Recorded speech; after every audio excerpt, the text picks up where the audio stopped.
মাঝরাত ঢাকার রাজপথগুলো অদ্ভুত এক নিস্তব্ধতায় ডুবে আছে। ল্যাম্পপোস্টের হলুদ আলোয় মাঝে মাঝে দু একটি পুলিশের টহল গাড়ি সাইরেন বাজিয়ে ছুটে যায়, কিন্তু সেই শব্দ যেন কোনো গভীর ষড়যন্ত্রের ফিসফিসানিতে ঢাকতে পারে না। এই শহরের কোনো এক অভিজাত এলাকায় শীতাতপ নিয়ন্ত্রিত কাচের দেয়ালের ওপাশে বসে কিছু মানুষ ছক কষছে।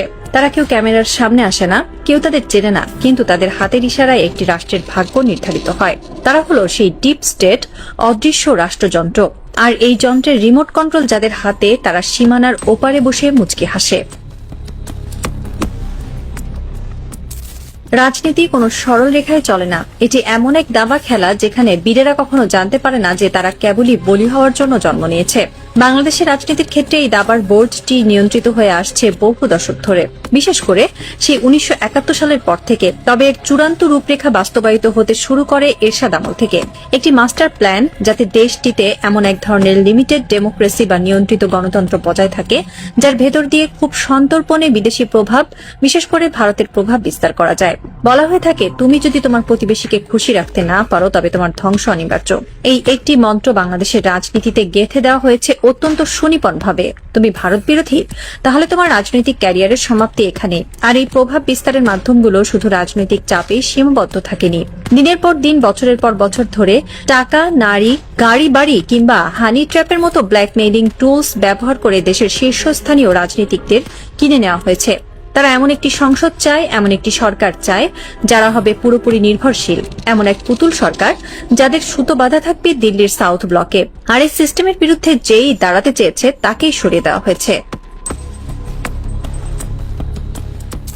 হাদি ছিলেন সেই অল্প কয়েকজন মানুষের একজন যিনি এই অদৃশ্য সিস্টেমের চোখে চোখ রাখার দুঃসাহস দেখিয়েছিলেন। তিনি বিশ্বাস করতেন পরিবর্তন সম্ভব। তিনি এমন কিছু সত্য জনসম্মুখে এনেছিলেন যা সিস্টেমের ভিত্তিমূলে কাঁপন ধরিয়ে দিয়েছিল। কিন্তু হাদি জানতেন না যে সংসদে তিনি যাওয়ার স্বপ্ন দেখছিলেন সেখানে তার মতো মানুষের জন্য কোনো প্রবেশদ্বার রাখা হয়নি।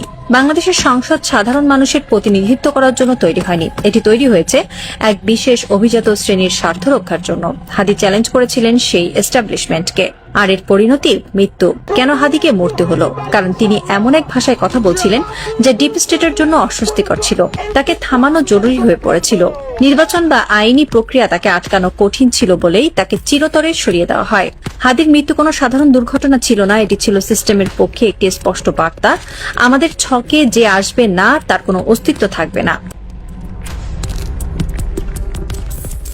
রক্তে রঞ্জিত হয়েছিল রাজপথ। জুলাই মাসে সেই উত্তাল দিনগুলোতে মানুষ স্বপ্ন দেখেছিল এক নতুন বাংলাদেশে। তারা ভেবেছিল এবার হয়তো সংসদে এমন মানুষেরা যাবে যারা সত্যি সাধারণ মানুষের কথা বলবে, যারা ঋণ খেলাপি নয়, যাদের দ্বৈত নাগরিকত্ব নেই, যাদের কোনো ক্রিমিনাল রেকর্ড নেই। ডক্টর ইউনূসের সরকার ক্ষমতায় আসার পর মানুষের প্রত্যাশা ছিল আকাশচুম্বী, কিন্তু ফলাফল কি হলো?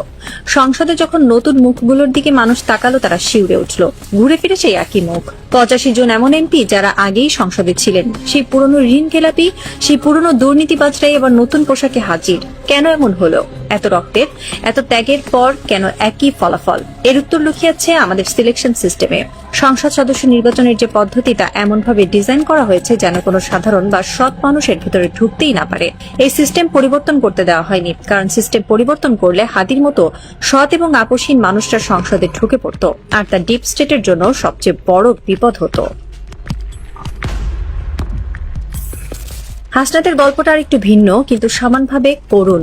কিছুদিন আগেও সে ছিল জাতীয় এক আন্দোলনের রূপকার, একজন ন্যাশনাল লিডার। তার প্রতিটি কথায় রাজপথ কেঁপে উঠত। সাধারণ মানুষ তার দিকে তাকিয়ে থাকত নতুন নির্দেশের জন্য। কিন্তু সিস্টেম জানে কিভাবে একজন বিদ্রোহীকে বশ করতে হয়। হাসনাতকে মেরে ফেলার প্রয়োজন হয়নি, তাকে সিস্টেমের ভেতরে টেনে নেওয়া হয়েছে। আজ হাসনাত 300 জন এমপির একজন। সংসদে সে কথা বলার সময় মাত্র 5 মিনিট পায়, আর সেই 5 মিনিটের ভেতরে তাকে 14 বার পয়েন্ট অফ অর্ডারে বাধা দেওয়া হয়। তাকে শেখানো হয় সংসদীয় আদব কায়দা, মাননীয় স্পিকার বলে কিভাবে মাথা নিচু করতে হয়। যে হাসনাত পুরো দেশের কথা ভাবত, তাকে এখন কুমিল্লায় তার নির্বাচনী এলাকার ছোটখাটো উন্নয়নমূলক কাজে ব্যস্ত রাখা হয়েছে। তাকে প্রচুর ফান্ড দেওয়া হয়েছে যেন সে এই রাস্তাঘাট আর টেন্ডারের হিসাব মেলাতেই ব্যস্ত থাকে। তাকে লোকাল পলিটিক্সে এমনভাবে বেঁধে ফেলা হয়েছে যেন জাতীয় ইস্যু নিয়ে ভাবার কোনো ফুরসতই সে না পায়। বিদ্রোহীকে কিনে নেওয়া হয়নি, তাকে সিস্টেমের ফ্রেমে আটকে ফেলা হয়েছে। অনেকেই বলেন আমাদের নির্বাচন কমিশন ঠিক নেই, কিন্তু আসলে কি শুধু নির্বাচন কমিশনের দোষ? নির্বাচন কমিশন চাইলেও কি কিছু করতে পারত? হ্যাঁ পারত, কিন্তু তার জন্য রাষ্ট্রের দুটো মৌলিক নীতির পরিবর্তন দরকার ছিল। প্রথমত, সংসদ সদস্যদের কাজ হতে হবে শুধুই আইন প্রণয়ন করা, কিন্তু বাস্তবে কি হচ্ছে? একজন এমপি স্থানীয় সব কমিটির প্রধান, স্কুল কলেজ রাস্তাঘাট টেন্ডার সবকিছু নিয়ন্ত্রণ তার হাতে। এমনকি এখন এমন নিয়মও করা হয়েছে যে উপজেলা চেয়ারম্যানের অফিসের পাশেই এমপির অফিস থাকবে। এর মানে কি? এর মানে হলো ক্ষমতার সরাসরি দ্বন্দ্ব বা লক অফ। একজন এমপি যখন উপজেলা চেয়ারম্যানের পাশে এসে বসবেন, তখন তার অফিসের জৌলুস অবশ্যই বেশি হবে। চেয়ারম্যান তখন স্বাধীনভাবে কাজ করতে পারবেন না, হয় তাকে এমপির সাথে রেষারেষি করতে হবে, নয়তো এমপির বশ্যতার স্বীকার করতে হবে। এমপিকে আমরা আইন প্রণেতা না বানিয়ে একজন সুপার উপজেলা চেয়ারম্যান বানিয়ে ফেলেছি।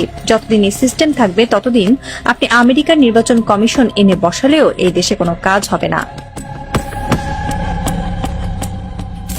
দ্বিতীয় যে জিনিসটি আমাদের ধ্বংস করছে তা হলো নির্বাচনের বাণিজ্যিকীকরণ। আমাদের দেশে নির্বাচন কোনো গণতান্ত্রিক প্রক্রিয়া নয়, এটি একটি হাই প্রোফাইল ইনভেস্টমেন্ট প্রজেক্ট। একজন প্রার্থী নির্বাচনে দাঁড়ান আর তার পেছনে কিছু অদৃশ্য স্পন্সর টাকা ঢালে। তারা কি বিনামূল্যে এই টাকা দেয়? না, এর পেছনে থাকে একটি সুনির্দিষ্ট উদ্দেশ্য, একটি লাভজনক রিটার্নের আশা। যতদিন পর্যন্ত নির্বাচন একটি অলাভজনক প্রক্রিয়ায় পরিণত না হবে, ততদিন এই দুর্নীতি চলতেই থাকবে। কিভাবে এটি বন্ধ করা যেত? খুব সহজে। নির্বাচন কমিশন বলতে পারত কোনো প্রার্থী নিজের পোস্টার ছাপাতে পারবে না, প্রচারণা চালাতে পারবে না। নির্বাচন কমিশন তিনটি নির্দিষ্ট জায়গায় তিনজন প্রার্থীর পোস্টার পাশাপাশি লাগিয়ে দেবে। কোনো প্রার্থীর মার্কা থাকবে না, শুধু ছবি, নাম আর যোগ্যতা লেখা থাকবে। মানুষ প্রার্থীর চেহারা এবং যোগ্যতা দেখে ভোট দেবে। তিনজন প্রার্থীকে একটি মঞ্চে বসিয়ে সরাসরি বিতর্কের আয়োজন করা যেত, যা টিভিতে লাইভ সম্প্রচারিত হতো। জনগণ দেখত কে কতটা যোগ্য। কিন্তু আমাদের নির্বাচন কমিশন কি সেটা করেছে? করেনি। কারণ এটা করলে এই বিশাল লাভজনক এন্টারপ্রাইজ, এই যে টাকার খেলা, সব বন্ধ হয়ে যেত। সবশেষে ফিরে আসি সেই অদৃশ্য শক্তির কাছে। এই যে সিস্টেম, এই যে বন্দোবস্ত, এগুলো কারা টিকিয়ে রাখছে?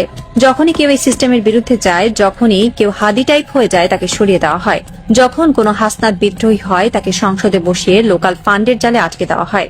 ভারত বা আন্তর্জাতিক ভূ রাজনীতির সাথে আমাদের লোকাল পলিটিক্সের এক অদ্ভুত নিখুঁত ব্লেন্ডিং তৈরি হয়েছে। তারা জানে সরকার যেই আসুক না কেন, সিস্টেম তাদের হাতেই থাকবে। কারণ সরকার বদলায়, কিন্তু অ্যালাইনমেন্ট বদলায় না।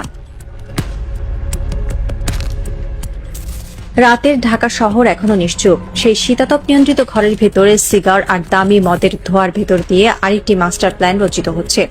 আগামী নির্বাচনের ব্লুপ্রিন্ট, আগামী 5 বছরের জন্য নতুন কোনো হাসনাতের পতন কিংবা নতুন কোনো হাদির মৃত্যুর পরোয়ানা। বাইরে সাধারণ মানুষ ঘুমিয়ে আছে। তারা সকালে উঠে পত্রিকার পাতা খুলবে, টিভির খবরে দেখবে নতুন কোনো মন্ত্রীর শপথ গ্রহণ। তারা ভাববে দেশ বদলে যাচ্ছে, নতুন সূর্য উঠছে। কিন্তু তারা জানে না এই সূর্যের আলো আসল নয়, এটি একটি মেকি আলো, যা শুধুমাত্র সেই অদৃশ্য প্রভুদের ইশারাতেই জ্বলে আর নেভে।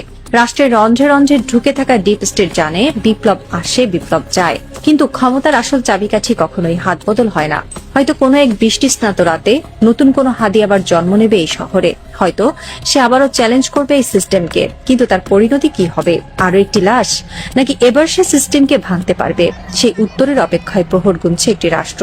তবে ছায়াদের খেলায় শেষ চালটা সবসময় অন্ধকারেরই হয়, কারণ তারা কেবল সরকার বদলায় না, তারা দেশ চালায়। আর এই রাজনৈতিক থ্রিলারের ক্লাইম্যাক্সে সাধারণ মানুষ কেবলই এক বোকা দর্শক, যারা পর্দার পেছনের আসল ভিলেনকে কখনোই দেখতে পায় না।